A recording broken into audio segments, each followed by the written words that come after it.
Hello there, everyone, and welcome to CamoNet Supremacy. I am your host, Bambi Sandy.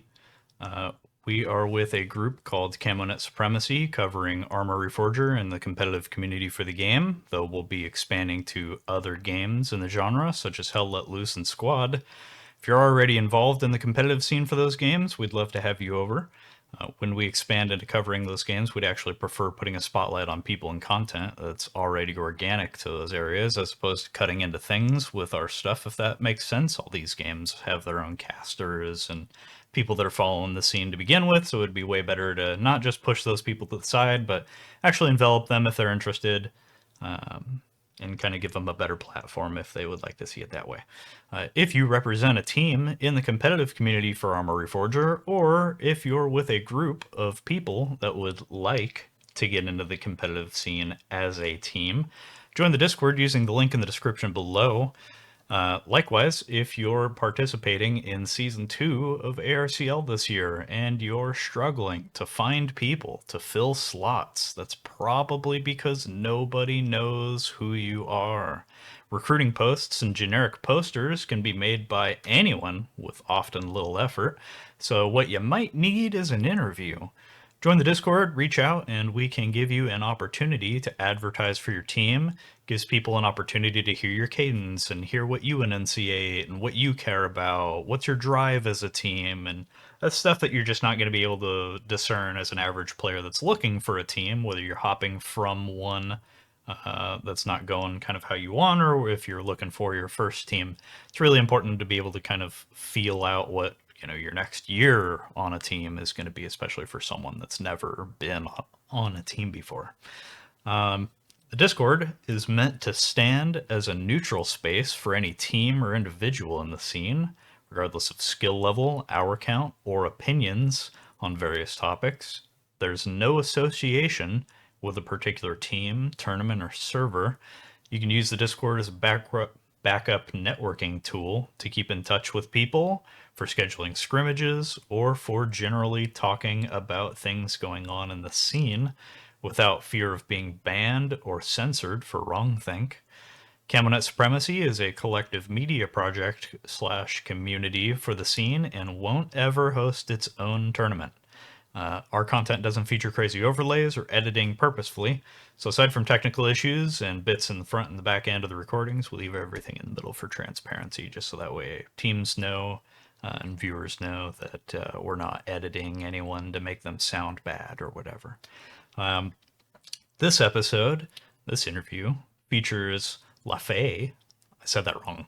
I put so much prep into like my headspace for that, and I added the tilde at the end, and I still fucked it up. And Ace, who represents 63E, just gonna state outright, so that way they don't have to. These are probably gonna be either the number 1 or number 2 teams in the competitive scene for the foreseeable future. There's just something about Euro players. If you don't mind, could you give kind of a general explanation of who you guys are as individuals and how you ended up in the Reforger community? Right, you can go ahead first, Ace. So I was playing Arma 3 before Reforger came out. I thought it was a very fun game. I was also playing on Hell Let Loose, and I was just looking for another Milsim game. And I thought by myself, why not try the Reforger game? And when I started playing, I started loving the game, and it's still a love, also sometimes a hate, but it's more of a yeah, more of a love story for my part then, and that's why I keep coming back to Forger. Right, and for me, I started back in March. I haven't playing this game. I previously played just a bit of Battlefield 6. I haven't really been much of a gamer or anything, but what I found in Battlefield 6 was that I was not too happy about the communication. There was no proper teamwork or anything. A friend then introduced me to Arma Reforger.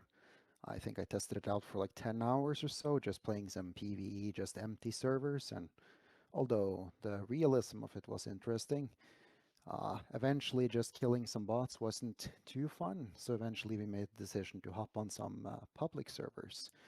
And then, after having played that a bit, the 63E guys jumped into the server, and all of a sudden I got to see the effectiveness of proper communication and teamwork and was just fascinated by it. And then after that, I joined the team, and yeah, the rest has just been history. Yeah, specifically Reforger, obviously, in every video I reference Squad in some way, shape, or form. So the sort of the way that people find themselves in the competitive community for Squad is completely different from Reforger. If you think of, kind of 80% of the tuning and sort of the feature additions are kind of with the Milsim kind of role play, for the objectively, someone's going to disagree with this, but the Arma website has like a units function where you can like build out your milsim unit. So come on, the how people end up potentially in the competitive community for Reforger is way more actually kind of organic and easy because so much play in public servers. I'm sure it's the same for Euro servers that I'm not really seeing as it is for North American.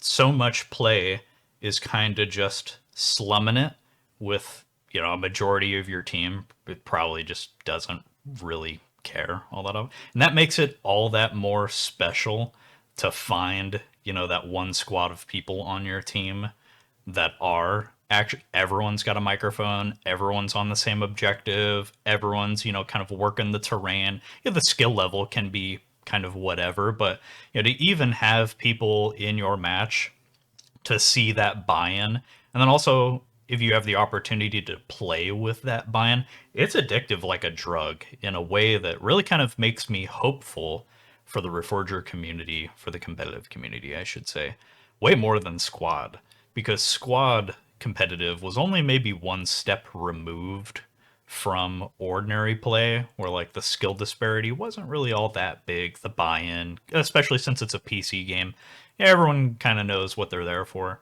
Whereas with Reforger, you're looking at something as a player with like 5 hours to 100 hours in the game that's in like the pure form that the game is supposed to be played in. I think that's really kind of good to look forward to. So it's really cool to hear that reflected in kind of how you guys got started. I have to play Hell Let Loose at some point one of these days as well. So many people come from there. And then sort of more specifically with like a history of the group or the team. Obviously, if you guys weren't necessarily there from the very beginning of 63E, that's a little rough to comment on, but if you guys could give sort of a basic, like, do you know how the group started and kind of where it came from? Was it like a split off from another group, or was it an organic thing? Well, I was there for the starting of the Arma group of the 63E, but the original story of the 63E is we have an Holdfast Nation Discord, and me and some guys, so me and Ganesh, also one of the high rankings in our Discord, we came from that Discord also, and everything started from there. Let's say 8 years ago, those guys started their own Discord, start to do their own uh, servers on the Holdfast Nation, and me and Ganesh just joined over there. We had a lot of fun over there, and we thought ourselves, yeah, we're gonna see if we're gonna can play another game. We started playing Arma Reforger together, and from that point on, we thought, let's make a branch off of the 6-3 Holdfast and make it the Arma, so we can play another shooter while those guys don't get affected by us, and we can do our own thing and they can do theirs. That makes sense. It's so funny because Holdfast kind of exists in like a counterculture vein as like Mordhau or like melee based games where, yeah, if kind of the ordinary online God, obviously not really shooter, but if culture kind of says like everything needs to be, you know, easy, every weapon needs to be able to hit everything, kind of moderate to long or short ranges. I like that holdfast exists in that sort of space of like your reload times are really long. There's a specific but balanced focus on uh, kind of trade-offs and consequences, as opposed to like, well, your reload times are only 2 seconds and then you get a 30 round mag of you know, either one hit kill bullets, or you have to dump 30 rounds, you know, the division, you have to dump 30 rounds into someone to kill them. Bullet sponge. I kind of wish that Reforger could find a piece of that space. It'd be cool to see like a mod where you're running around with muskets. That's a completely unrelated diatribe, but I think that a lot of times, just to inject this kind of in here, a lot of times when I hear people complain about Reforger, it's it's about sort of the blandness of Reforger. The gunplay, everything's effective at any distance. Everything's kind of a laser beam. Most of the servers, you can throw suppressors on that make the weapon entirely silent, so you can't hear someone shooting 3 feet away. Um, I I think that the competitive scene can and will step away from that and add in more consequence and trade-offs to kind of fill that niche. With the group, I'd also like to kind of just point out to anyone that's listening, you know, it seems like a daunting task to either make a team from scratch, or if you're going from a team, you don't dislike kind of the direction and you want to make your own thing, or you want to cater to a specific, you know, if the team that you're leaving really doesn't treat their people well and there's no opportunity to move up in the organization, right? You'll typically leave and try to take your spin on that because you care about that thing and you really want to do things better. It'll seem like a really daunting task, but at the end of the day, all of these groups, like Ace kind of just outlined, all these groups just start with a group of guys. Whether you're playing with like 4 or 5 real life friends and you just kind of want a little bit more to chew on, or you want to, hey, we've got really good coordination and the vibes are good, you know, maybe we can invite a couple of people, or hey, let's sign up for this event. It should be as simple in that, and it should be as pure as that. So it's really easy to kind of look at bigger teams and see like, you know, 63E has an armor component and a helicopter component, and they do scrimmages all the time and they do trainings all the time, and you don't necessarily need to do all of that to kind of make your own team and step into the space. That'll all come with time and it'll all get fleshed out as you get more people and stuff. I know that in squad, you know, you'll talk to like 1 in 3 people that are saying, "Oh yeah, I actually watch a bunch of those, you know, competitive match recordings and stuff. It's really cool. It's interesting to see people play the game at kind of a high level where everyone gives a damn." But I probably couldn't do that. You know, I don't know enough people to like make my own team or to put in for that tournament, and that's just like not. Yep, it's really funny in squad. Hopefully Reforger never gets to this point, because everything in squad is really just a fucking coalition, right? It's never actually like an organic team all playing together. It's 3 teams that came together to make numbers for the match.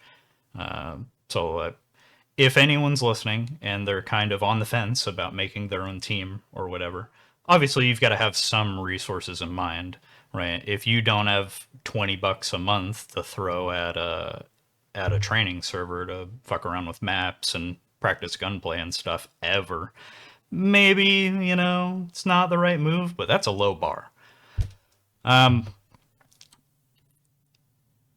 Is there something that you guys find more appealing about PvP than PvE? Yeah, I would say just in general, it's the challenge of overcoming real resistance. Because when you're just going up against a bot, you know, usually they're quite dumb, but sometimes they're able to one-shot kill you from 300 meters away whilst having seen you for half a second. So whilst if you're going up against actual people, it's nothing that's really more engaging than overcoming that challenge, I would say. Nice. And then Ace.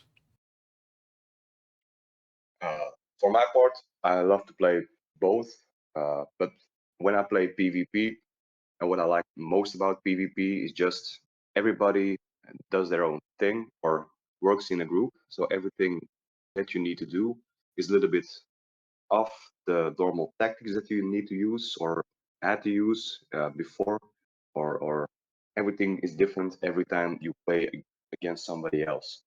Maybe they're a little bit more sneaky, maybe you're a little bit more sneaky. They attack quicker or harder. Everything can change from in a split second.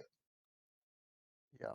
And also, of course, you have the thing of in PvP events, you actually get real-time adaptation to what you're doing. And there's some opponent you can often try and trick, like diverting resources to take another base, for instance, or you use a certain tactic in a competitive match, and then for the next competitive match, they made a adaptation or a counter tactic to your tactic. That's also quite engaging about the PvP. But of course, PvE is still, it's a fun thing to do. It doesn't mean that one thing is just incredibly much better than the other. But yeah, I would say most people in our regiment prefer PvP. We have a PvE event every week that we do, and that is fun. But what we focus most on is the PvP stuff.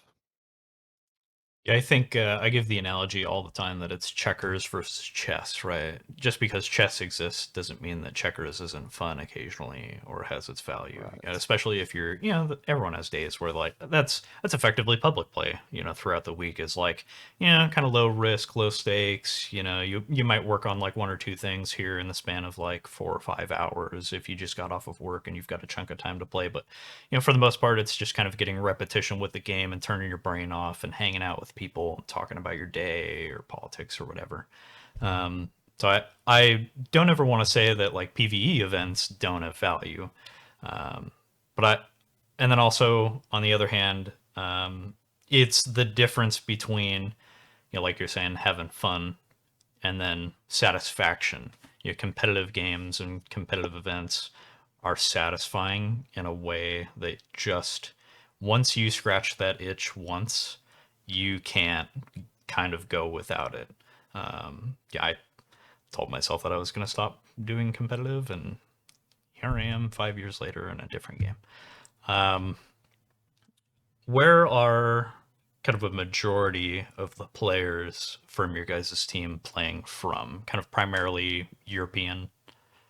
Yeah, it's we consider ourselves a European team, so naturally the largest nation in in Europe is Germany, of course. So we have quite a lot of German players, but we have people from Poland, from Britain, and from Spain, Southern Europe, Northern Europe, and so yeah, it's mostly a European team.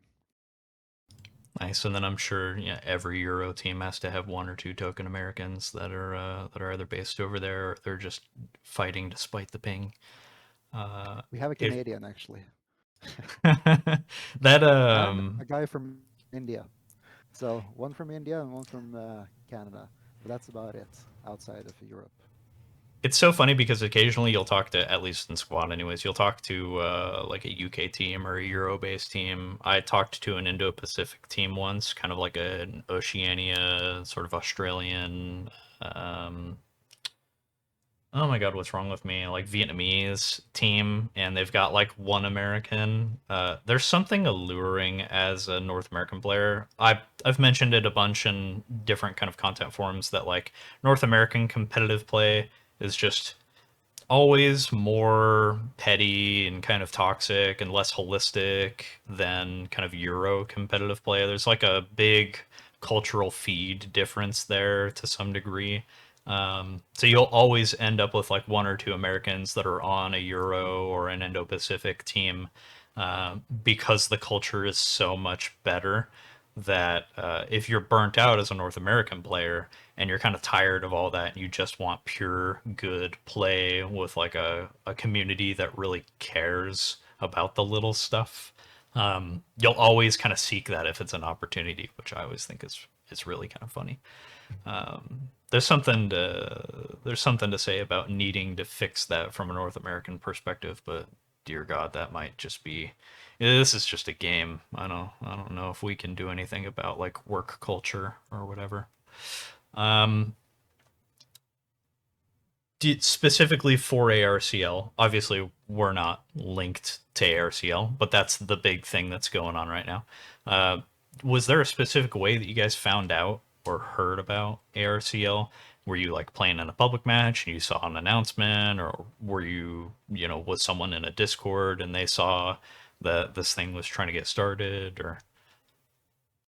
I don't know the first person who saw the ARCL, but I believe it was a couple of the founders who saw it on YouTube around March or so, perhaps, I believe. So yeah, mostly we just saw it on YouTube, and that of course piqued interest because prior to that there hadn't really been any proper competition in Arma Reforger. So yeah, I would say YouTube was where we discovered it. And it's so funny. It's so funny you say that because when I had come over from Squad, which wasn't like a linear jump, I took a big break from kind of games in general. It correlated with like my last couple of years in the army, and so it was kind of easy for me to just step away and just focus more on work or whatever the fuck. Which anyone that's in the United States Army will laugh at because the army is not work.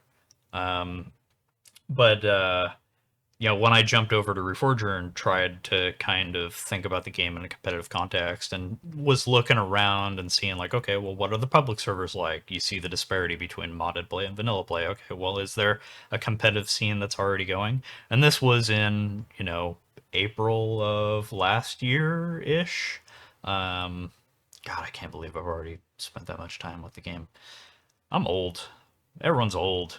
I was like, well, everything's siloed because it's an Arma title. Everyone's got their own fucking Discords. No one really puts an emphasis on shared spaces or forum posts or YouTube content. So I'm like, fuck, okay, I guess if I want competitive to be in this game, then I gotta build it. And then I procrastinated that. So I found ARCL the exact same way. I just happened to do Google search. I'd looked on YouTube for like tag words and stuff like that. Couldn't find anything. You'd find like one-off videos of 3 years ago when the game first came out or whatever. This milsim group versus this milsim group, but then they obviously like never iterated on it or redid it. And I just did a Google post and I saw Tactical Gaming's YouTube videos and I was like, oh, okay, what's this? And then I went through and watched a couple of the videos, and I'm like, oh, okay, there is a competitive scene, cool. Right. So there's something to say about like that's both a positive and a negative. It would probably be better about like advertising or kind of putting the scene out there, because if people go a year, 2 years, they pick up Reforger, they play it a little bit, they decide like, it's not really kind of anything here to engage me. They'll leave for another game. You want to be able to kind of catch that attention and say like, well, no, hey, there is a top end for this game. Here's it. Right. Even if there's no specific place to link for that, because like I'd argue that the competitive scene for the game should be more than just one tournament, right? But you should kind of know, like, hey, there's something here other than just roleplay milsim. Do you guys play on a specific like public server, either as individuals or for the team? Yeah, so we play on just public servers on the European side mostly. So of course, one of the most, or some of the more popular is one sort of 6008, 6010, 6011 servers and such. So yeah, so usually if you want to, if you play on European servers, on public servers, you will likely find us. Nice. Obviously, asking North American teams which servers they play on results in 15 different answers, because not only do people not play on the same servers as when there's like a team event, like, hey, we're gonna get 10 people together and we're gonna slug around on this server. Every individual person has like their own preference for, well, this set of servers runs vanilla and I kind of prefer that. So you literally get like, I play on you get the answer back of like every North American and UK server out there. You're like, okay, so no one's actually going to run into you because they're only going to run into like one or two guys. Got it. So much of like when we're talking about organic recruitment is like, hey, I'm interested in that, but how do I even get in the room with you guys? Like, there should be an organic opportunity for people that want to join for them to play like a match with you or whatever. And if people don't have that, then you're just never going to get people. So I always like asking where people can find the teams. So that way, if you're either in a team, you're not really kind of liking your role or your play style or what's on offer there, you can kind of shop over and see. Like if I worked in healthcare and I was in a hospital that really was iffy and sketchy and was penny pitching and crazy, I might, I might walk over to the other hospital, you know, on the other side of the city and see like, oh, this place is so nice and everything's clean. They're not using off-brand equipment. Oh, okay.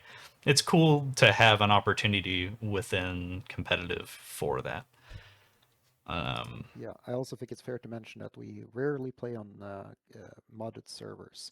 So if people want to find us, just go on a normal public servers, European servers, and you should be able to find us. Usually most of our recruiting happens by us just joining a server, being active on the platoon channel, local radio, and then people liking the communication that they see and then asking to join that way.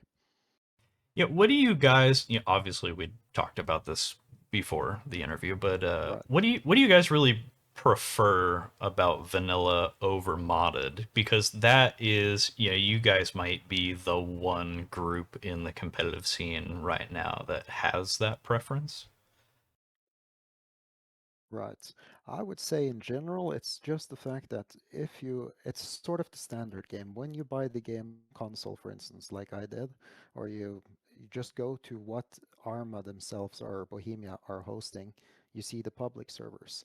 And then, of course, you can have mods to create variations and such, but it changes the gameplay and it changes the tactics that you have to use. Because if every game is new, there's a new vehicle, a new weapon, this one has been banned, that one has been permitted, wherever it is like this, you don't actually get to really compare your capabilities with previous matches because the variables are always different for each match. So for us, we more or less just view the public servers as like the default. That is, you mentioned chess and checkers and such.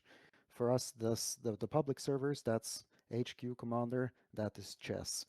All those modded servers, they're fun variations on it. It's like playing chess 960, for instance, or other variations like this. So it's not that we have anything against mods specifically, like they can be fun, but usually we find that they're also a bit unbalanced, and we also get more than enough fun from the public server. So since our goal was to get better and to, in the beginning, just consistently win on public servers, that's what we focus most on, as opposed to going to a bunch of different servers, never really being able to master the uh, the set rules or using the specific equipment that was on the vanilla servers. So I think probably in the future, when if we like truly master everything on the public stuff, then it would be nice to expand to modded uh, eventually. But for the moment, we have more than enough on primarily sticking to vanilla gameplay. Yeah, I obviously personally I have a currently deep hatred for modded servers because that's always synonymous, it seems, at least from North American and a UK perspective. That's always synonymous with like a complete lack of balancing, just like throwing a bunch of shit at the wall and going like, yeah, here's super sci-fi futuristic guns and one hit kill 30 round sniper rifles and everything can have a scope, and I just fucking hate that. Um, I so technically speaking, I also don't have anything against, a modded server versus a vanilla server in the context of like, if what makes your server modded is that you have like a mod for admin tools, right? But it's the specific kind of like, you know, Arma 3, it was Wasteland, where like you could just spawn in whatever vehicle you wanted and at any given stage and just fuck around and do missions and fight other people and stuff. Yeah, that's kind of just boring. I don't know. That's not challenging at all. To my sensible kind of mind, what I would think is sensible. I would like to see more competitive teams see the game kind of as you just described your interest in vanilla, right? It is a better challenge than playing with one-hit kill weapons and servers that you might not necessarily be able to like curate the experience with. You know, if everything is kind of built on top of the vanilla game, then it'd be arguably better to be really good at the vanilla game and then maybe all right, you know, if 90% of your time should be spent, I would argue, for the scene on vanilla servers, and then 10% of your time almost as like events should be spent on sort of those WCS, RHS modded servers where you can kind of turn your brain off and use the big fucking Shaytac to kill a guy 3 feet in front of you. I'd also put a kind of big emphasis on, and it's another one of those things that's really interesting because it just doesn't exist as like an issue because there really are no modded servers in Squad. At least there weren't. You know, every server that you would hop on, you didn't have to download a file or anything for better or worse. You had like the Star Wars mod and stuff, but that you know there's 1-2 servers for that, and you very explicitly go into that to play that. There was no adding in other weapons or maps or whatever. You had just what the game offered you as default standard. So there was no need to split your time between this experience or this experience. It all just went to the same place.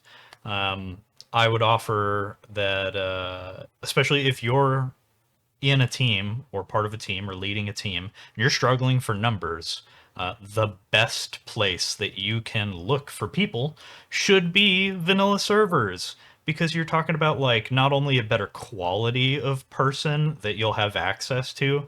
If you're only playing on WCS and like the RHS servers or like a really specific offshoot niche of these 50 mods and this style of Ace Interactive and X, Y, and Z, you're going to get, you know, your pool of people is going to be significantly more jaded. You're not going to get someone that has 5 hours in the game, right? That on those servers, you're going to get people that have kind of like aged their way to that experience because they're bored. Whereas with vanilla servers, you're going to catch that guy that's brand new to the game. He's hungry. He's interested. He hasn't maybe quite understood that, you know, the base game is just full of people that don't care, right? Or better yet, you might find someone that's right on the edge of, hey, I got this game. I've got, you know, 20 hours into it. I feel like it's supposed to be about this experience, but I just can't find people that really care. It almost seems like a Call of Duty lobby where people are spamming music and team killing and like no one's really attacking bases together and we certainly don't do defense. You can find someone that's right on the edge there that's going, hey, this doesn't feel right, and you can offer them that experience of like, hey, just come play with us. You know, you can slot it, you know, at any given time we've got 15 people that are playing, so you can slot into, you know, any one of 3 squads where everyone's got a microphone, everyone's you know, coordinating in some way, shape, or form. So, and you're just not going to get that opportunity for both recruiting and you know, when you do recruit someone, them being in that sweet spot spectrum. It's one of the reasons I repeat it over and over again because it's so fucking true. And if people are looking to jump from this competitive community to a competitive community like Squad, don't do it. Find like some ulterior motive here. This project, this game is just way better for it because of console players. There's a level of like jade protection there that you just don't get in a game like Squad that's only available for PC players. The fact that, you know, 3 years from now you can have a really good chance of playing with someone or finding someone that just got the game is incredible. It means there's always potential for good, not toxic, not super stuck in their ways, talent and culture. Culture is arguably the more important thing there. But you're gonna move to a game that for sure doesn't have that dynamic. Anyone, the competitive scene over there thrives only by this stage on poaching and instigating big fights in other teams, so that way you can pick up some of their guys, and because that's the only stuff that's going around. Whereas a game like this has just really great potential still, not just because the scene is young, but because the demographics of people that can hop in and play are so much better than one of those kind of PC game only games. And as an individual, you might not see that. It might take like a kind of a team lead perspective or like a squad lead-esque perspective to really kind of see that. As an infantry guy, you might just know that you shit on console players all day long because you've got keyboard and mouse. You're like, yeah, fuck yeah. But it's really kind of important to kind of highlight that stuff. So just to kind of close that piece out, I really hope that people follow kind of what you guys do. And like I said at the beginning, not that I really know you guys, so there's no real bias, I would say. You guys are going to be like a top 5 team in the scene. Hopefully, when people see that you guys are successive, that's fucking weird. Need more coffee. They look to emulate some of the stuff that you guys are doing. And dear God, I hope that's one of the things that people emulate is play on vanilla servers. Did you guys, there's a good mixture of teams that didn't play in season 1, and then they saw the match recordings or whatever, and now they're playing or submitting to play in season 2. Did you guys play in season 1? No. At that time, I don't think the group was even large enough to be able to compete. Maybe we could have competed in the lightweight bracket, but also I don't think any of us even heard about it before the league had already finished or the season is finished. Yeah. Yeah. And then have you guys seen or watched through any of the match recordings? I have tried to because I wanted to see if I could learn something from it, get some new tactics, learn some strategic things. But unfortunately, since it was a different map than what I've played on, new weapons, different vehicles, I didn't really find that there was much to learn. I'm sure if I watched everything, I would learn some things, or we could all learn some things, but it was simply too different from the vanilla gameplay, and not a lot of commentating on the videos either. So not that really taught you a lot, at least. So no, but if it had been, let's say it had been HQ Commander Vanilla in Season 1, I can guarantee you we would have probably watched all of the recordings, every single second of it, to try and learn stuff. Yeah, I found myself in kind of a similar position. When I first went through, the first couple of things that I tried to look for was like, okay, well, there's a competitive league or a competitive tournament. What are kind of the rule sets and structure? How are they handling the bracket or the seeding? And once I kind of answered those questions to the best that I could, I tried going through in a stereotypical way, because we do the same thing in squad comp. You go through, regardless of who plays. If you're a top tier team, you go through and watch the bottom tier teams play, because they might do one tiny thing that you weren't thinking of, or they might vault on a wall or a doorway that you didn't know you could, and you're like, oh shit, I'll remember that. So I tried to go through to like, okay, how good are these teams, right? And exactly like you're talking about, especially since in season 1 they supposedly had that like couple of times mid-season, not only leadership change but rule changes constantly, removing weapons, removing vehicles. You just can't. There's no point, even with the map kind of being different and unique. Um, you know, the kind of best that I was able to pull is like, man, just like the base game, people are really relying on sitting in bushes and waiting for people to come to them. Which coming from squad was sort of like a, God, I guess the pacing for squad really is like triple the speed. Um, but I feel you there. Uh, did you, from the stuff that you'd seen in season one or stuff that you've heard about season one, is there anything that kind of worries you about season two? Well, uh, I would just say we don't know enough about the weapons that they're going to employ. I know there was some talks about there being one weapon or something which was completely silenced, so people would just be bush camping, I believe they called it. So I hope that's not going to happen.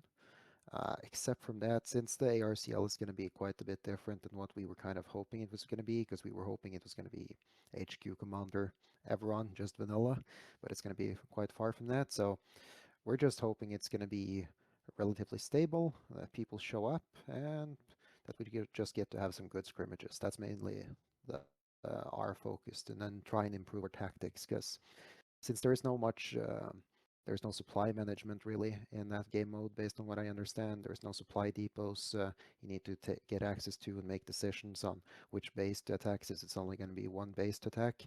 We don't expect to get many strategic lessons from this, but we are really hoping to improve our tactics and our combined arms.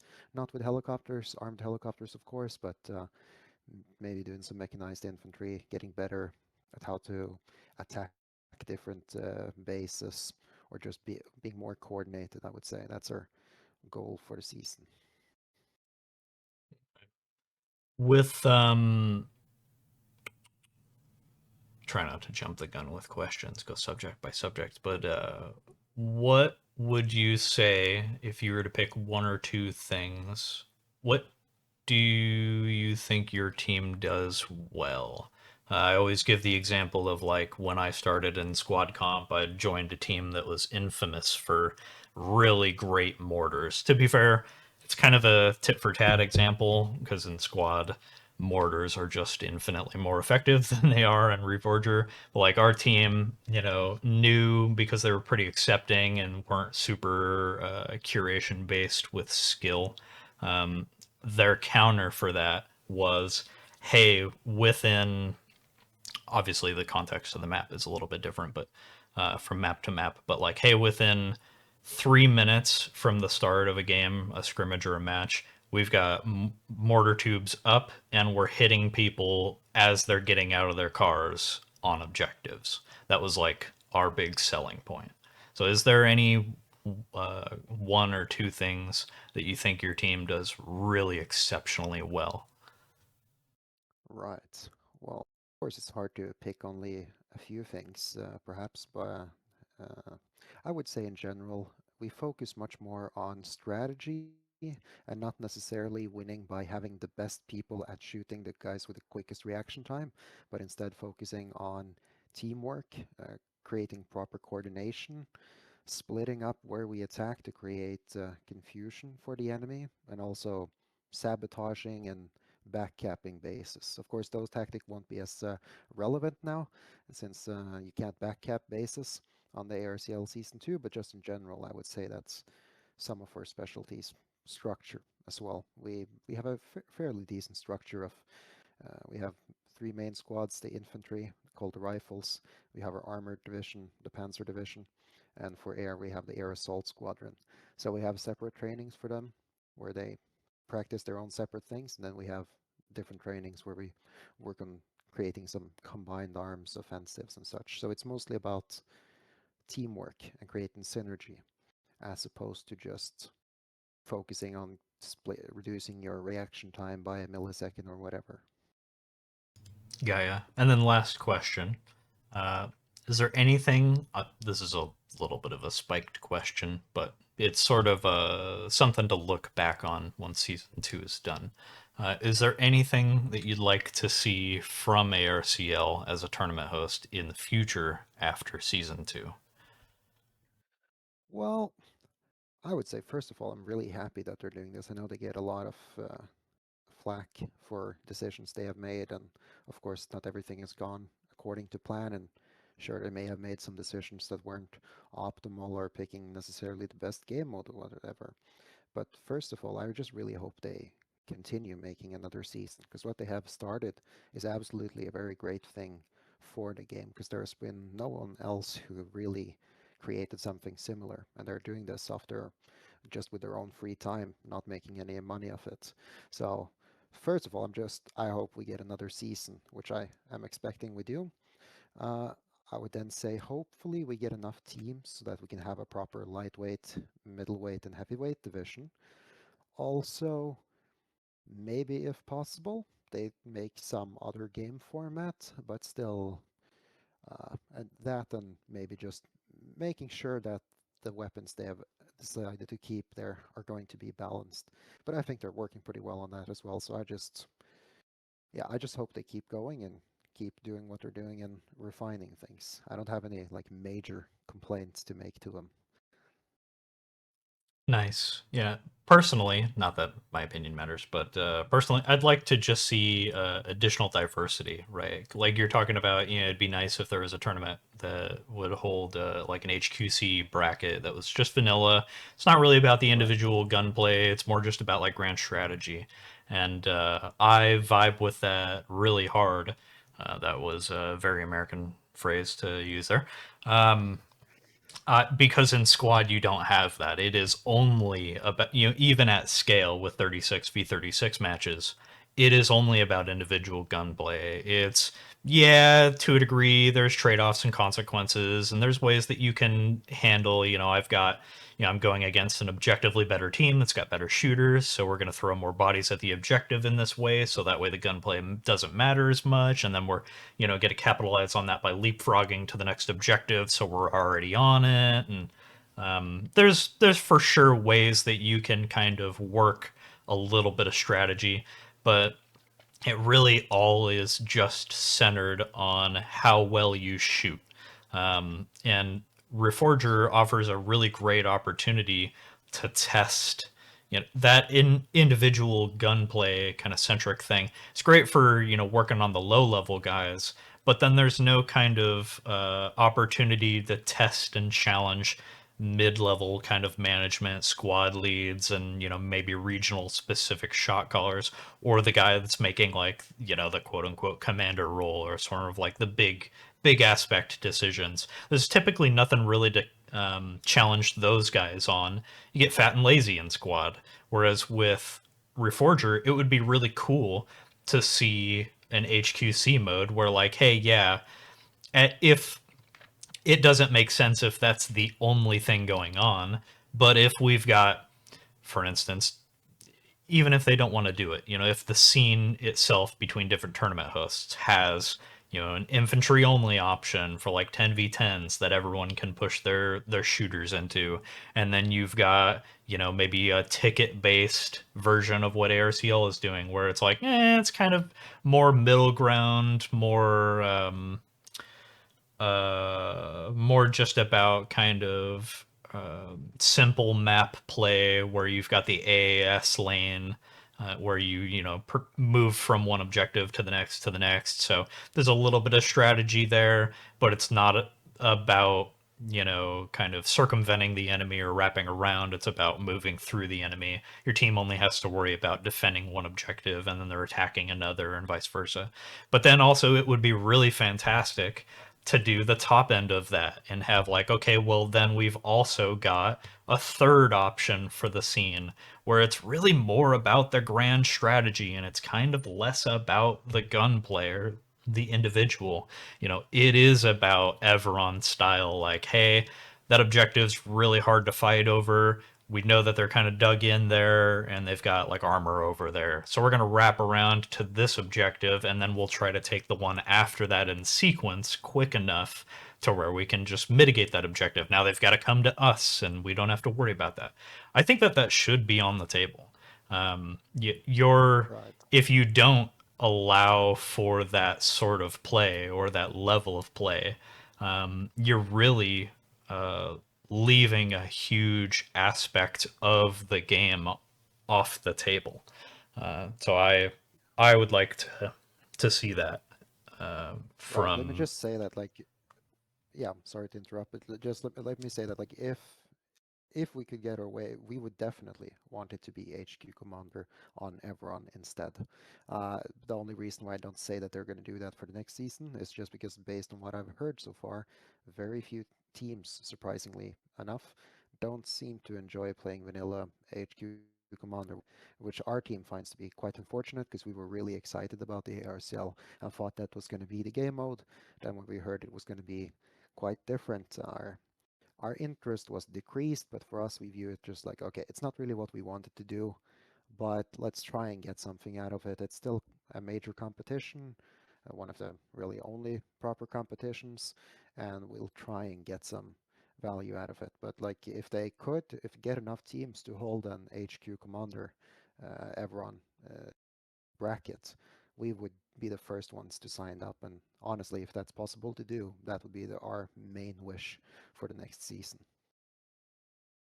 Yeah, and you wouldn't think that that would necessarily need like 40v40 bracket sizes. You could probably easily do that with 20v20s, and then if anything, that's just Totally. a better challenge from a team perspective because that means that you have to really manage your people better.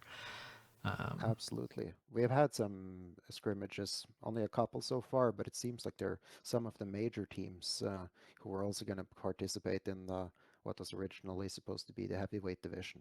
Also align with us in that way that they enjoy HQ Commander Vanilla on Evron. So I think it's absolutely possible to do.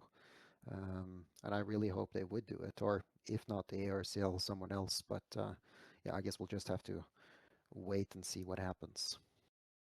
I agree. Thank you guys for sitting down.